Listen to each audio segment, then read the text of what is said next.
Hi, I'm Menaka Raman-Wilms, and you're listening to The Decibel from the Globe and Mail. On Tuesday, Hockey Canada's CEO, Scott Smith, and its entire board of directors resigned. This comes after widespread criticism of the organization's culture towards sexual assault. But will these resignations actually change anything? This is not simply a Hockey Canada problem. I mean, Hockey Canada kind of personifies the problem, but there is almost a toxic masculinity problem inside certainly junior hockey in Canada. Globe columnist Gary Mason has been writing about this story for months. I spoke to him on Tuesday. This is The Decibel.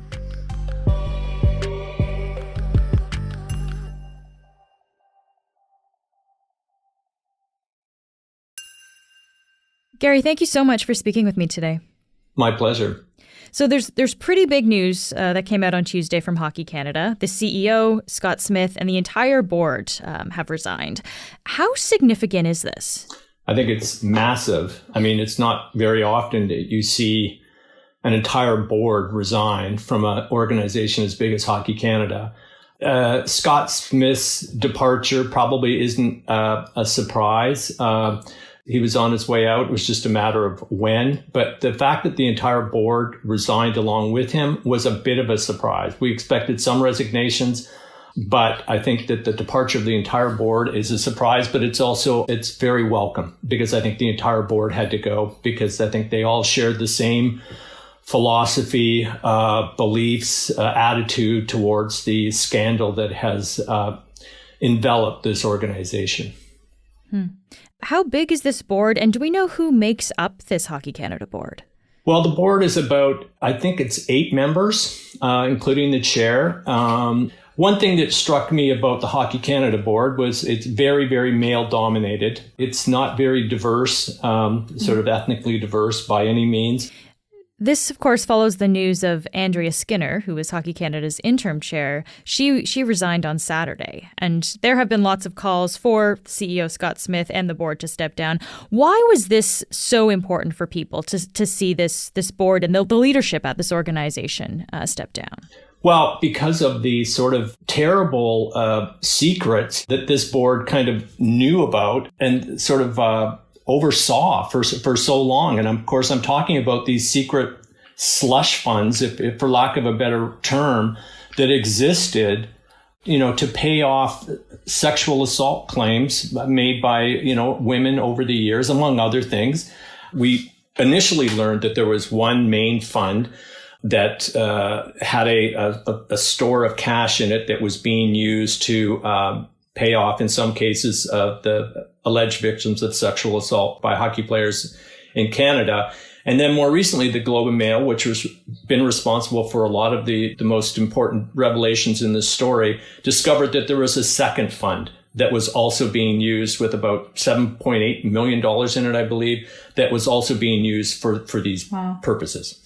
I think Canadians, fair-minded Canadians, were absolutely appalled that these sorts of funds existed inside this organization and that these funds were being funded by the registration fees of little kids and little girls across the country. I mean, that is, when you think about it, I mean, it doesn't take much to think about how horrific that is, that you're using the registration fees for these little kids that go play hockey to pay off, in part, alleged sexual assault claims made by women over the years. And of course, this whole thing blew up when it came to light that they had paid a woman who had made a $3.5 million claim, in part against members of the Canadian junior hockey team, over an alleged group sexual assault in 2018 after a Hockey Canada function. And then when we found out that Hockey Canada had made this payment to this woman, that sort of opened this incredible Pandora's box of information about, well, wait a minute, where did this money come from? A fund? What is this fund for? And then that's when we really started to peel back the layers of the onion of this organization And we discovered, some pretty terrible things, some very, very upsetting things. People that not only upset parents, rightfully, but upset sponsors and hockey organizations across the country that were appalled that this kind of activity was taking place. I'm glad you brought up the sponsors, because this has been some of the major news that's been happening in the last week as well, because Hockey Canada has lost nearly all of its major sponsors. We're talking Bauer, Tim Hortons, Canadian Tire, Scotiabank, TELUS, and the list goes on. What kind of impact did that loss of sponsors have on this situation? I think it was the critical component. If it had only been media criticism of the organization, they would have hung in there without any doubt. They would have withstood the storm, the media storm.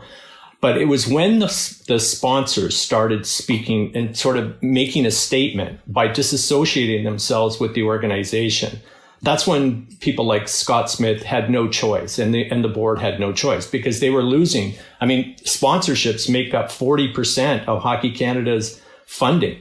So when they start walking out on you, you basically have no organization. And then on top of that, you had provincial hockey associations and provincial hockey organizations saying, we're not giving you any more hockey registration fees either. So their entire source of funding started to dry up. And those were the critical developments in this story that led to what we saw happen today. And I think that the overall message was, you do not want to be associated with an organization that conducts itself in this manner. And so I think it was like, just for the sake of their own brands and what this said about them being associated with Hockey Canada, I think a lot of them just said, we have to end that association until the actors that are involved in this, from Hockey Canada's perspective, are gone, and there's a change in leadership and hopefully a change in the culture inside that organization. I'm glad you started talking a little bit about the culture that's at play here, because I think because there's been this ongoing testimony at a parliamentary committee at the federal parliamentary level, and this testimony started up again last week. What have we heard here, and what have we learned about the inner workings of Hockey Canada during those hearings? Well, I think what we really learned is that it was a very secretive, very non-transparent organization. The fact that these funds existed, they only came to light because of court cases and reporters reading documents and transcripts from court cases. So it's a very, very secretive organization, and I think the Heritage Committee hearings have really helped shine a light on how this organization has operated for years. And I think it needs to be said, Scott Smith, the CEO who just stepped down today, he's the current CEO. But there were CEOs that came before him that were just as responsible for, the behavior that we've seen inside this organization. They oversaw these slush funds as well. There's a lot of people that deserve criticism here. I mean, Scott Smith's in the hot seat right now, and rightly so, but there's some people that deserve a lot of criticism that were in those positions before he took over. We'll be back in a moment.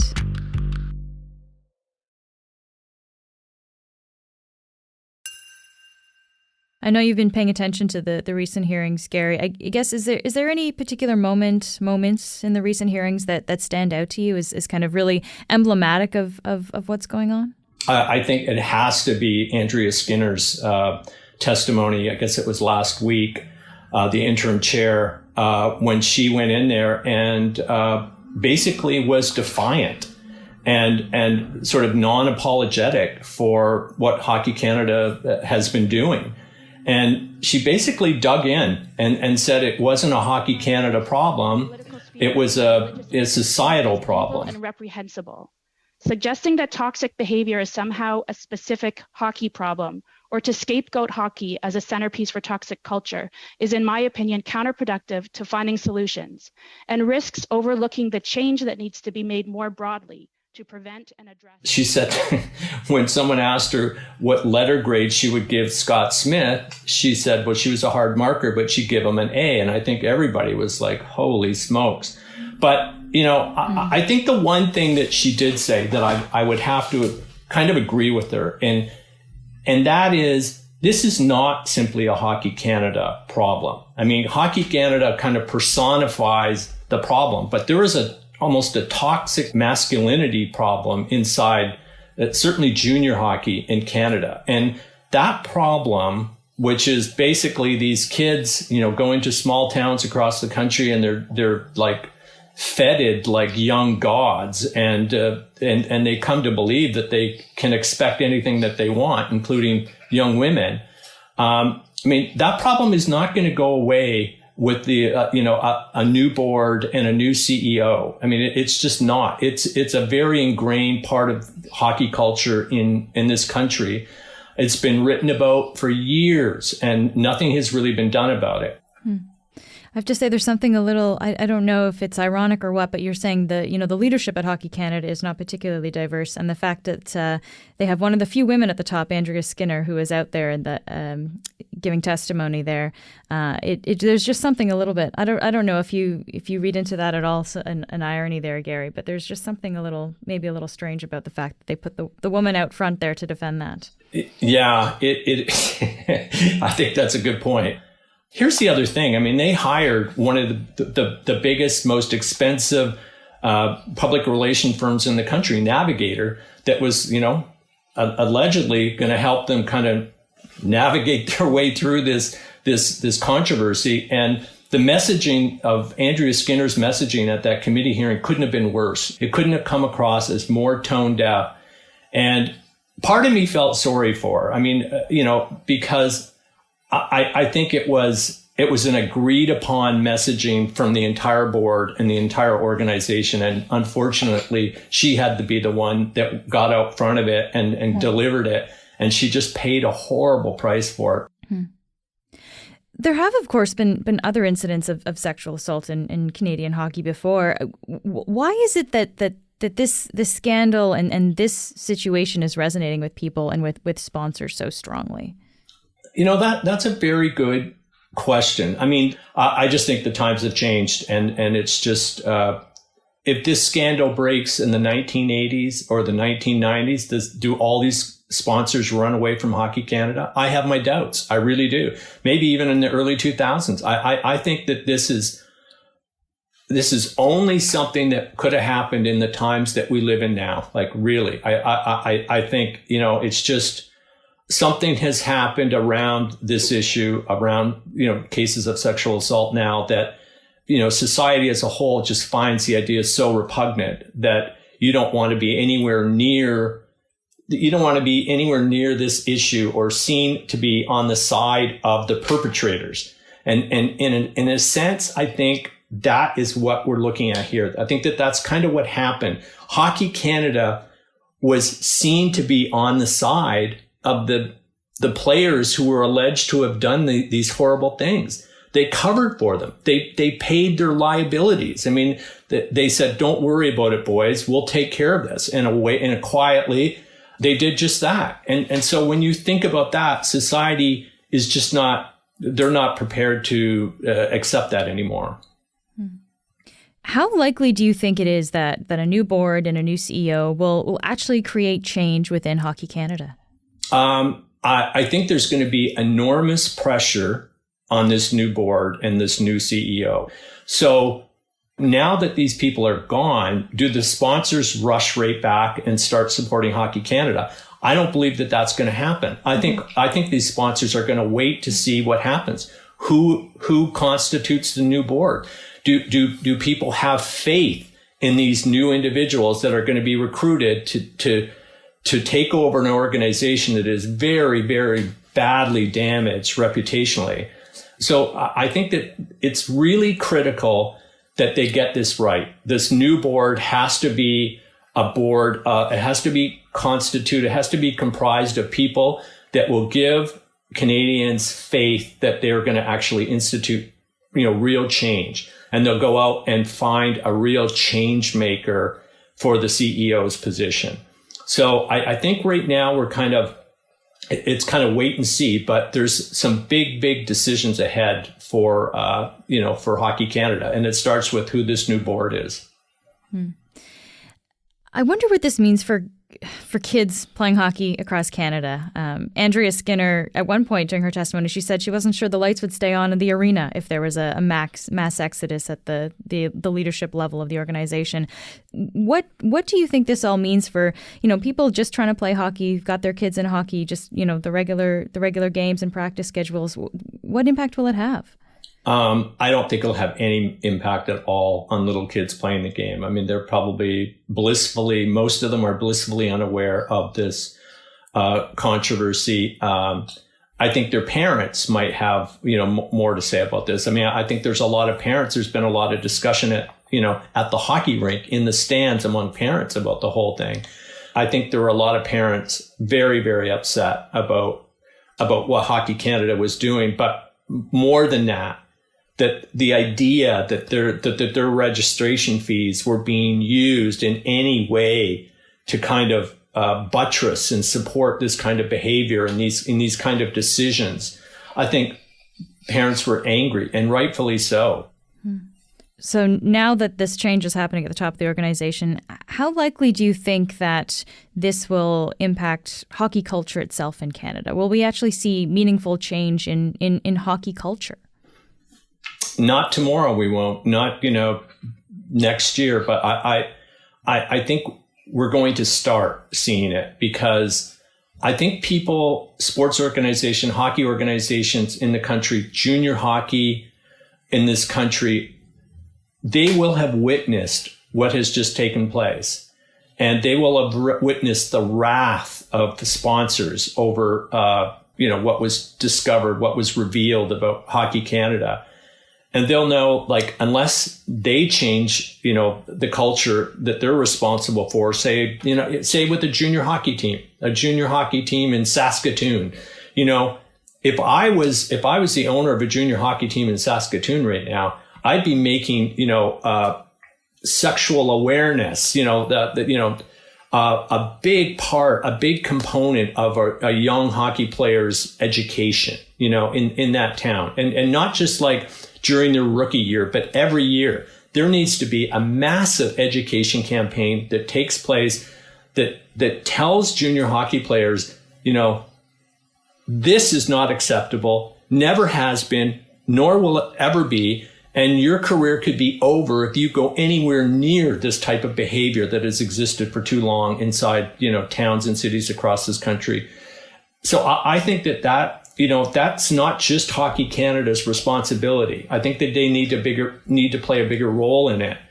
But, I think it's got to happen inside junior hockey dressing rooms and, ownership and all that sort of stuff. There's all sorts of levels of, responsibility when it comes to this issue. So Hockey Canada didn't solve its problem today. It won't solve it when there's a new board in place or a CEO, but it could happen if that new board and that new CEO makes this area more broadly a priority. And education, they make education around this issue a priority. So, but that's not going to happen this year. It's not going to happen next year. It's going to happen over a number of years, over the next few years, hopefully. Gary, thank you so much for taking the time to speak with me today. Oh, it was my pleasure. I've always wanted to do the show. That's it for today. I'm Menaka Raman-Wilms. Our producers are Madeline White, Cheryl Sutherland, and Rachel Levy-McLaughlin. David Crosby edits the show. Kasia Mihailovich is our senior producer, and Angela Pacenza is our executive editor. Thanks so much for listening, and I'll talk to you tomorrow.